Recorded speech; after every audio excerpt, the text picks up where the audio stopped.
வரும், நான் இப்படி மாட்டிப்பேன் அப்படின்னு அவரும் அந்த நேரத்தில், அல்லது மூன்றாவதாக ஒருவர் தன் கூலியை வாங்காம போயிட்டார், கொஞ்ச காலம் கழிச்சு வந்தார், கூலியை மாத்திரம் தரல, ஒட்டுமொத்த லாபத்தையும் கொடுத்துட்டார்.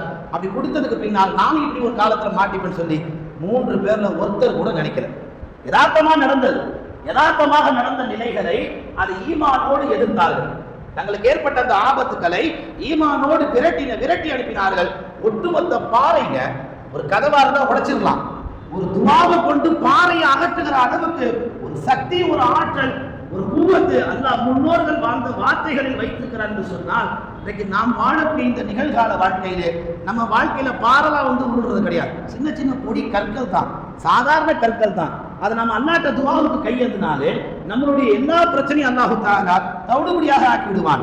இப்படி எது வந்தாலும் விரட்ட வேண்டும். விரட்டுவதற்கான ஆயுதம் நம்மிடத்தில் ஈமான் இருக்க வேண்டும். அந்த ஈமானுக்கான வழிவகை தான் 5 கால தொழுகைகள், அல்லாஹ்வுடைய கலாம் ஓதுதல், காலை மாலை திக்ர் செய்தல், நன்மையானவற்றை அனைத்தையும் தொடர்ந்து ஒன்றுக்கு பின்னால் ஒன்று செய்து கொண்டு இருக்குதல். இஸ்லாமிய சமூகத்தில் நீங்க பார்த்தீங்கன்னா, முன்பு வாழ்ந்த அத்துணை சமுதாய மக்களும் எல்லா பிரச்சனைகளையும் எதிர்கொண்டார்கள். எல்லா பிரச்சனையும் எதிர்கொள்வதற்கு கையில பல போர் ஆயுதங்கள் இருந்தாலும், பல ஆயுதங்கள் அவரிடத்தில் பெரிதாக ஒன்றும் இல்லை. உன் சமுதாயத்தில் வாழ்ந்த நபிமார்களும் சரி, அல்லது சஹாபிகளும் சரி, அல்லது வலிமார்களும் சரி, எல்லா பிரச்சனையும் அவங்க எதிர்த்து நின்றாங்கன்னா ஒன்னே ஒண்ணு அவங்க நம்பினாங்க, நம்ம இடத்துல அல்லாஹ் விலை மதிக்க முடியாத ஈமானை தந்திருக்கிறான். பதிலுடைய போர் உங்களுக்கு வரலாறு தெரியும். 1000 எதிரிகள் கையில வாழோடு, 313 பேர் அரை வாழு, துண்டித்த வாழு, பெருசா ஒண்ணு இல்லை. இப்படி எதுவுமே இல்லாத காலத்தில் அந்த மக்கள் என்ன செய்தார்கள்? அற்புதமாக அந்த போரை வென்றார்கள் என்று சொன்னால் நாம் விளங்கிக் கொள்ள வேண்டியது, 1000 பேர் கையில வாழ் வச்சிருந்தாலும் ஆனா எதிரணியில இருந்தவர்கள்ட்ட ஒன்னே ஒன்று பேர் ஆயுதம் என்று சொன்னால் அதுதான் ஈமான் என்று குறிப்பிடுகிறார்கள். அப்படிப்பட்ட ஈமான் தான் அல்லாஹ் நமக்கும் தந்திருக்கிறான். அந்த சஹாபாக்கள், அந்த நபிமார்கள், அந்த வலிமார்கள் எந்த வார்த்தைகளை சொன்னார்கள்? லா இலாஹ இல்லல்லாஹ் முஹம்மது ரசூலுல்லாஹ். அதைத்தான் நாமும் சொல்றோம், லா இலாஹ இல்லல்லாஹ் முஹம்மது ரசூலுல்லாஹ்.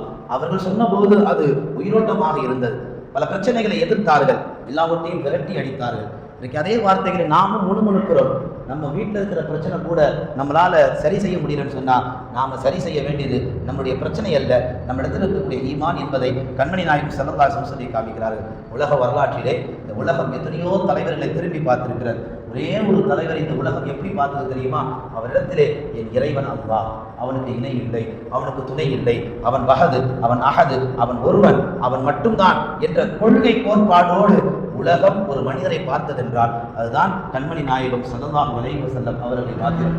மற்ற தலைவர்களை எல்லாம் இந்த உலகம் திரும்பி பார்க்கிற பொழுது பல கோடிகளை வைத்திருந்தார்கள், பல மாளிகைகளை வைத்திருந்தார்கள், பல அந்தஸ்து அதிகாரங்களை வைத்திருந்தார்கள்.